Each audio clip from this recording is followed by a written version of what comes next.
Épisode 4.12 Médium spirituel. Le syndrome de l'imposteur. Bonne écoute!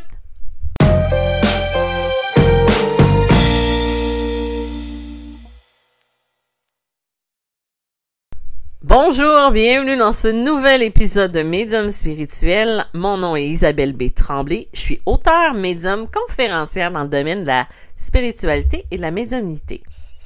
Je voulais aussi vous dire, avant de continuer, que j'ai eu de l'intérêt de quelques clients pour une formation sur la médiumnité en janvier, peut-être février aussi. Ça va dépendre des disponibilités. Donc, si jamais ça vous intéresse d'être tenu au courant, vous pouvez m'envoyer un courriel ou vous inscrire à mon infolette. Je vais envoyer les informations quand ça va être disponible. En fait, il s'agit d'une mini-formation. Ça vous rendra pas nécessairement médium du jour au lendemain, mais c'est vraiment pour développer les capacités, apprendre qu'est-ce que c'est la médiumnité et aussi avoir des exercices avec des gens qui sont au même niveau. Ça veut pas dire que si vous voulez voir, mais que c'est pas dans votre capacité, vous allez voir. Mais ça va vous apprendre aussi à vous connaître, savoir si vous avez une capacité ou un don. C'est sûr que je vais aider aussi à vous découvrir. Donc, si ça vous intéresse, juste vous inscrire sur mon infolette. C'est possible de s'inscrire directement en allant sur mediummalgrémoi.com. Il y a une pop-up qui s'affiche, si bien sûr vous acceptez les pop-up, les fenêtres qui s'ouvrent, et vous pouvez inscrire vos informations dans ce courriel-là. Bon, revenons au sujet initial. C'est la 3e fois que je recommence cet enregistrement. La première fois, je me suis trompée et ça m'a déstabilisé complètement. Et la seconde fois, en fait, j'avais oublié d'ouvrir mon micro. Donc, je parlais complètement dans le vide. Ça, c'est le genre de truc que j'aime faire. En fait, j'aime pas faire ça, mais c'est le genre de truc que je fais régulièrement. Je voulais aussi vous dire que c'est possible que ce soit mon dernier podcast avant les fêtes. Parce que je vais prendre le reste du mois de décembre en pause pour revenir au mois de janvier. Peut-être que je vais en profiter pour enregistrer des épisodes d'avance. Juste besoin d'une petite pause pour finir l'année. Je voulais vous remercier pour votre présence hebdomadaire et quotidienne sur ma page Facebook. J'ai plusieurs personnes qui m'écoutent et je suis ravie de votre présence. Donc, je reviens au sujet initial, qui est un sujet que j'ai choisi vraiment de dernière minute, parce que c'est quelque chose qu'on rencontre en médiumnité, mais qu'on rencontre dans toutes les facettes de notre vie, et que beaucoup de gens vont ressentir ou détenir ce syndrome qui est pas facile à tous les jours. Et je vous parle du syndrome de l'imposteur. Moi, je vais vous parler un peu de qu'est-ce que c'est, mais après ça, je vais vous raconter un petit peu mon histoire, comment j'ai réussi à diminuer l'impact que ça pouvait avoir sur ma vie. Et, lançons-nous. Identifié en 1978 par 2 professeurs américaines de psychologie, Pauline Rose Clance et Suzanne Imes, le syndrome de l'imposteur, c'est une forme de dévalorisation excessive qui peut toucher tous les individus, quel que soit leur âge, le sexe, la profession ou même le statut social. Ça veut dire que c'est monsieur, madame, tout le monde qui peut être atteint de ce syndrome. J'allais dire, je cherchais un mot autre que ça, mais il n'y en a pas d'autre. On va pouvoir être en réussite, on va recevoir des compliments, des récompenses, mais toutes les personnes qui sont atteintes de ce syndrome-là doutent souvent de la légitimité du travail. Ça veut dire que on aura beau dire tout ce qu'on veut, on va avoir, on va se faire dire qu'on est bon, qu'on est parfait, tout ça. En fait, c'est comme si on devient des douteurs professionnels. Moi, je sais que j'ai toujours dit que j'étais une douteuse professionnelle parce que je remets toujours en question, je remets toujours en doute. Là, c'est moins pire que c'était avant parce que j'ai appris à lâcher prise là-dessus. Mais c'est comme si on avait toujours le sentiment qu'on ne mérite pas la place qu'on a. qu'on possède pas les compétences nécessaires et qu'on doit cacher des lacunes. Comme si tout ce qu'on fait était pas légitime. Comme si ce qu'on est, ce qu'on fait, ce qu'on est capable de faire, c'est extrêmement difficile d'être capable de soutenir ça. Et comme si, à un moment donné, il allait avoir un voile qui allait tomber et que les gens vont découvrir notre vraie facette. Et pourtant, tu sais, c'est comme si ce qu'on réussit à faire, c'est de la chance, c'est le hasard ou c'est parce que ça donne comme ça, mais tu sais, c'est comme si on n'a pas les compétences. C'est souvent aussi, on va avoir une personne qui n'a pas les diplômes. Ça, là, ça a été quelque chose qui m'a longtemps frustrée. Pas parce que j'ai pas de diplôme et tout ça, mais c'est que j'ai rencontré souvent des gens qui avaient des diplômes et tout ça. Et là, je mets pas tout le monde dans le même panier, mais ça, c'est des gens que j'ai rencontrés. Mais je me rappelle particulièrement d'une conseillère d'orientation que j'avais croisée il y a une vingtaine d'années. Non, c'est... Ouais, ça, le temps passe, hein? Il y a peut-être un peu moins de 20 ans. Et qui avait dit devant tout le monde que j'avais juste un diplôme en infographie, puis que c'était rien comparé à, mettons, le diplôme en université ou quoi que ce soit, mais tu sais que, comme si elle venait enfoncer le clou déjà dans peut-être l'estime de soi que j'avais déjà très bas à l'époque, mais elle venait rajouter une coche pour vraiment, tu sais, comme me dévaloriser. Déjà, tu sais, quand tu as un syndrome de l'imposteur puis qu'il y a quelqu'un qui vient frapper sur ta tête, c'est encore pire. Comment on va identifier qu'on a un syndrome de l'imposteur? Ben, en fait, il faut savoir qu'il y a à peu près 20% de la population qui est atteint de ce syndrome-là. Inquiétez-vous pas, c'est pas mortel, c'est juste quelque chose qu'il faut apprendre à gérer dans notre quotidien, qu'il faut apprendre à essayer de s'en libérer aussi. Donc, si jamais vous êtes une personne qui vous donne beaucoup de pression dans ce que vous faites, ça, c'est des signes qui vont pas tromper ce que vous êtes ou que si vous en avez un.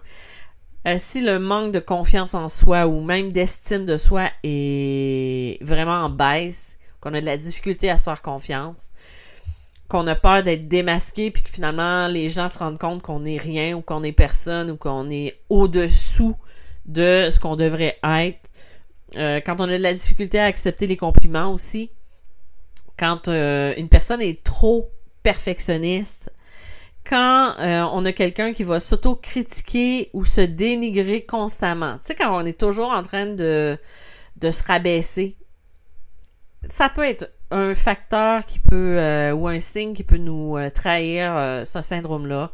On estime aussi que le monde n'importe qui peut faire ce qu'on fait. Tu sais, là, on n'est plus dans l'humilité, on est vraiment dans le syndrome de l'imposteur. Et que tous les succès qu'on a, ben c'est juste un succès ou un concours de circonstances. Syndrome de l'imposteur, ça a quand même beaucoup d'impact au niveau de notre paix intérieure. Ça va être de l'anxiété permanente, du stress. On va se replier sur soi. On va avoir aussi de la difficulté avec les relations qu'on va aborder avec les gens et tout ça. Comme si on se sentait tout le temps plus nul que. On a deux types de réactions qui vont être possibles si on est face à ce syndrome-là. On va soit avoir une personne qui se perçoit comme un imposteur, va travailler excessivement, va donner le maximum au risque de se conduire à un burn-out ou à une dépression. On a aussi la seconde, ça va être vraiment, tu sais, la personne qui va procrastiner le plus possible, qui va repousser le plus possible la tâche pour vraiment se mettre en situation d'échec. Dans ces cas-là, ça va être des attitudes qui vont vraiment nuire à notre épanouissement personnel, à notre épanouissement au niveau du travail. C'est d'être vraiment bien dans sa vie et tout ça. moi, je vais vous parler un petit peu de mon syndrome de l'imposteur. Je l'ai depuis longtemps. Je crois que je suis née avec.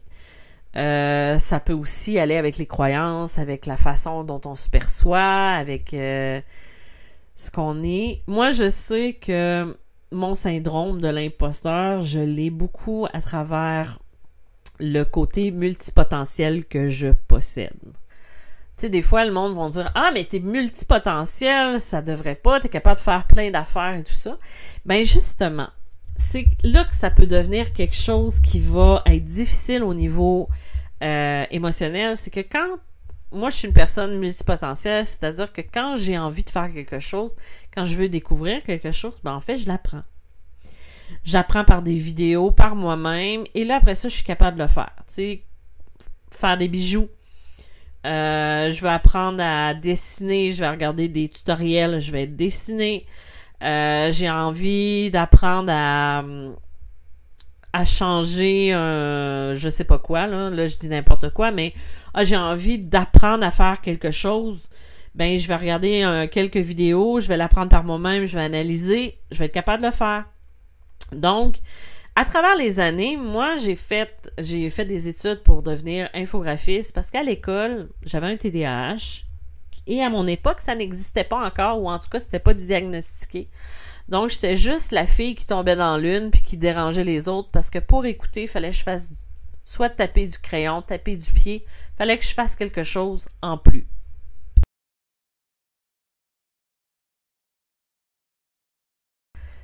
Donc, c'est ça que ça fait, c'est que à l'école, j'étais pas le type de personne qui apprenait en écoutant le prof, en faisant ses devoirs et tout ça, parce que j'étais pas capable d'écouter en classe, tout simplement parce que j'embarquais dans ma lune. Ben ouais, c'est ma lune. Je tombais dans la lune et j'écrivais des histoires, j'envoyais des messages à mes amis et tout ça.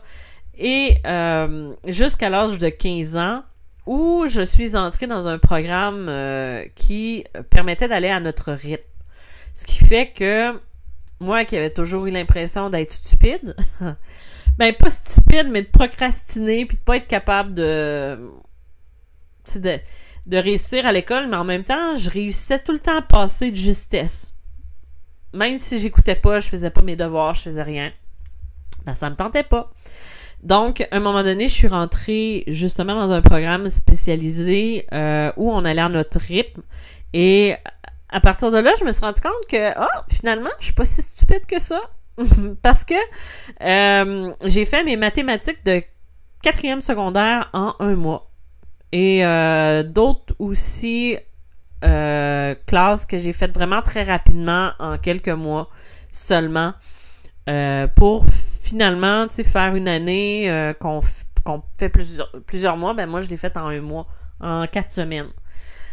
Et c'est comme ça que tu te dis, ben finalement, tu sais, je suis pas tout ça. Mais sauf qu'en vieillissant, quand on vient d'un autre moule, quand on est différent, ben, tu sais, comme moi, j'apprenais beaucoup par moi-même.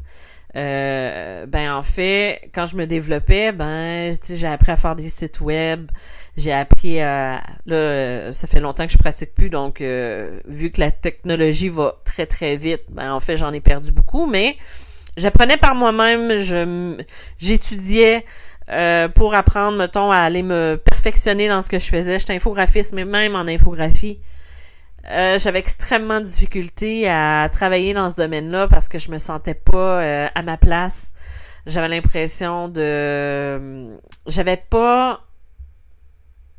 me mettais extrêmement de pression parce que j'avais l'impression justement de pas être à ma place et que les gens avaient une attente envers moi au niveau créatif et que j'étais pas capable de soulever cette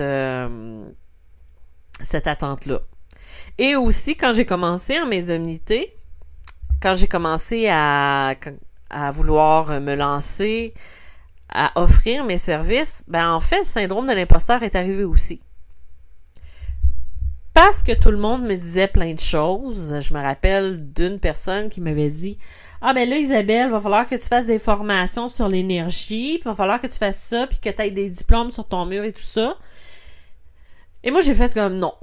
Hey, je me suis fait excusez le mot, chier pendant des années parce que j'avais pas les diplômes pour pouvoir travailler dans tel ou tel domaine. Tu sais, je voulais être... j'avais les connaissances pour faire, tu sais, de la mettons, être secrétaire ou faire de la... d'assistance virtuelle et tout ça, mais j'avais toujours ce sentiment d'imposteur de ça me prend un diplôme, ça me prend ci, ça me prend ça. Et la médiumnité, c'est arrivé dans ma vie. Ben, en fait, c'est pas arrivé dans ma vie, c'est là depuis toujours. C'est juste que je voulais en faire quelque chose. Et là, on essayait encore de me caser dans un putain de moule. Et moi, je n'en veux plus de ce putain de moule. Excusez-moi le vocabulaire aujourd'hui, là. Je me laisse aller un petit peu. Excusez-moi aux petites oreilles sensibles. J'espère que vous ne m'en voudrez pas trop. Donc, le foutu moule, j'ai dit, c'est pas vrai que je vais réembarquer dedans. Sauf qu'il est arrivé après ça, quand j'ai démarré tout ça, il est arrivé plein de trucs mauvais et tout ça. Fait que ça a fini que Isabelle s'est retrouvée à retomber dans ses peurs, dans son syndrome de l'imposteur, à vouloir me mettre de la pression énorme pour que les gens soient satisfaits de mes services, que ça soit parfait, et je me rendais malade avant une rencontre et tout ça. Parce que je me créais de la pression pour absolument rien. Parce qu'à un moment donné, on finit par comprendre que on est juste un transmetteur. On peut pas donner plus que ce qu'on reçoit. Même si on voudrait, puis c'est souvent ça, les gens qui ont le syndrome de l'imposteur, ben on va vouloir donner tout, même plus que ce que le client demande. Parce qu'on se sent pas valide dans ce qu'on fait. On a besoin d'approbation, on a besoin de... Jusqu'au moment où ce que tu te dis, ben, je m'en allais dire un gros mot, je vais m'abstenir. Jusqu'au moment où tu te dis, ben tant pis. Advienne que pourra. Ça a pris des années, mais à un moment donné, j'ai pas fait comme advienne que pourra, puis tant pis. Ce que je veux dire, c'est que j'ai juste demandé à mes guides, donnez-moi ce que l'autre a... donnez-moi à dire à l'autre qui a besoin d'entendre. Donc, moi, je me suis libérée beaucoup de mon syndrome de l'imposteur en 2017. J'avais fait... Je l'ai jamais retrouvé, puis je crois que je l'ai plus. J'aurais aimé ça, j'ai fait des recherches pour le retrouver. J'avais fait une auto-hypnose que j'avais reçue. Je crois que... je me rappelle plus non plus du nom de la personne. Elle faisait des... je la suivais, je pense, sur son infolette et tout ça. Puis elle nous avait envoyé une auto-hypnose sur le syndrome de l'imposteur. Et je l'avais essayé. Puis je me rappelle quand je l'avais fait, c'était assez perturbant parce que j'étais consciente, mais en même temps, c'était comme si j'étais engourdie. J'étais pas capable de bouger. Ben, c'est pas que j'étais pas capable de bouger, c'est que mettons, je pensais que je voulais bouger, mais j'avais pas la volonté de le faire. Donc, j'avais fait cette auto-hypnose-là et j'ai vu une différence dans les semaines qui ont suivi. J'ai vu une façon différente de me percevoir, de me voir et tout ça. Et je dirais qu'à partir de là, ça a changé vraiment quelque chose en moi. Et j'ai continué à essayer de me valoriser, à être plus en estime de moi-même et tout ça. C'est sûr qu'on peut pas tous faire de l'auto-hypnose.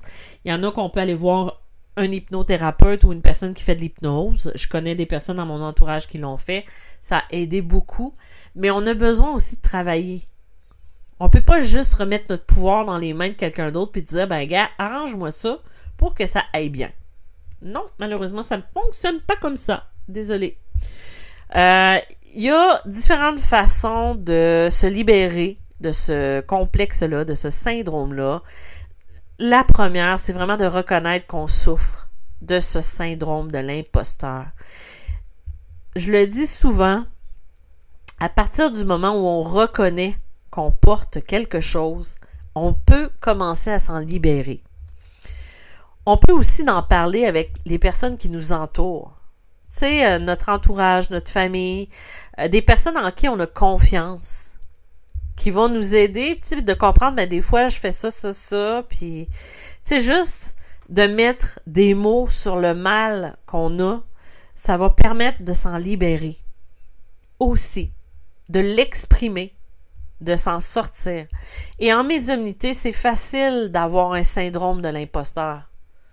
Parce que des fois, on a des personnes qui disent « Ah, mais c'est juste les élus qui peuvent parler avec les guides. Il n'y a pas de foutu d'élus. » C'est des capacités qu'on a, qu'on développe, et si c'est dans notre chemin de vie, ben on le fait, c'est tout. On a toute la possibilité de se connecter à son âme. La volonté de le faire ou la façon de le faire, c'est différent pour chaque personne. Un des trucs à faire, puis ça, c'est un truc qu'on peut aussi appliquer dans notre vie quotidienne et aussi en médiumnité, c'est d'arrêter de se comparer aux autres. Il faut pas se dire qu'on est comme l'autre, puis essayer de voir qu'est-ce que l'autre a de plus que nous. C'est là qu'on rentre dans notre complexe d'infériorité ou notre complexe de l'imposteur, parce qu'on a chacun nos forces, on a chacun nos faiblesses, puis c'est ça qui est beau dans la vie. Donc, faites-le, c'est tout. Et le perfectionnisme, ben ça n'existe pas. Arrêtez d'essayer de faire tout parfaitement, ça marche pas. C'est quand tu veux être parfait que tu te mets les pieds dans la bouche et que tu te trompes. Et aussi, dernier point, apprenez à accepter les compliments. Tu sais, quand on vous fait un compliment, là, c'est pas pour être fin.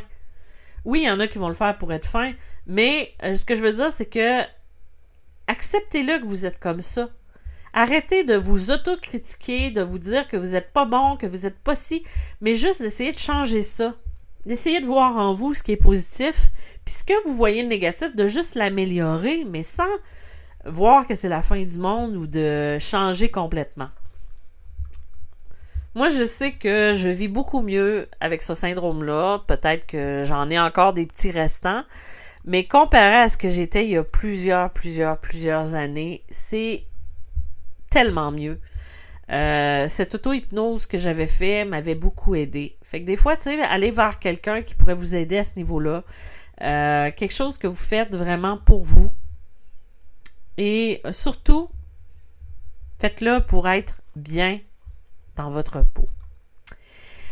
Donc, voilà, c'était mon sujet aujourd'hui. J'espère que ça vous a plu, puis que ça vous a informé un petit peu sur le syndrome de l'imposteur. Je vous dis merci d'avoir été là encore une fois et je vous dis à bientôt. Bye bye!